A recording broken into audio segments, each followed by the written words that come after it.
राधे राधे। पुत्रदा एकादशी व्रत की कथा।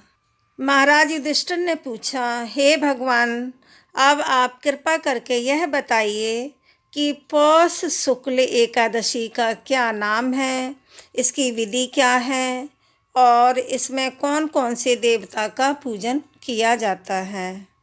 भक्त वत्सल भगवान श्री कृष्ण जी बोले, हे राजन, इस एकादशी का नाम पुत्रदा एकादशी है। इसमें भी नारायण भगवान की पूजा की जाती है। इस चर और अचर संसार में पुत्रदा एकादशी के व्रत के समान कोई दूसरा व्रत नहीं है। इसके पुण्य से मनुष्य तपस्वी, विद्वान और लक्ष्मीवान होता है। इसकी मैं एक कथा कहता हूँ, सो तुम ध्यानपूर्वक सुनो। भद्रावती नामक नगरी में सुकेतुमान नाम का एक राजा राज्य करता था। उसके कोई पुत्र नहीं था। उसकी स्त्री का नाम शैव्या था। वह निपुत्री होने के कारण सदैव चिंतित रहा करती थी।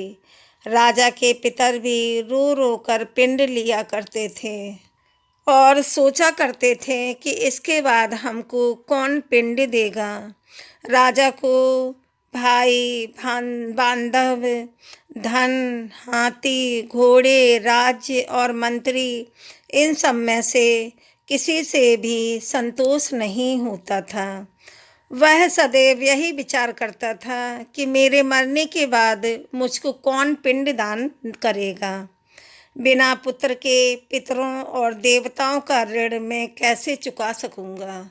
जिस घर में पुत्र ना हो उस घर में सदैव अंधेरा ही रहता है। इसीलिए पुत्र उत्पत्ति के लिए प्रयत्न करना चाहिए। जिस मनुष्य ने पुत्र का मुख देखा है वह धन्य है। उसको इस लोक में यश और परलोक में शांति मिलती है, अर्थात उनके दोनों लोक सुधर जाते हैं। पूर्व जन्म के कर्म से ही इस जन्म में पुत्र, धन आदि प्राप्त होते हैं। राजा इसी प्रकार रात दिन चिंता में लगा रहता था। एक समय तो राजा ने अपने शरीर को त्याग देने का निश्चय किया, परंतु आत्मघात को महान पाप समझकर उसने ऐसा नहीं किया। एक दिन राजा ऐसा ही विचार करता हुआ अपने घोड़े पर चढ़कर वन को चल दिया।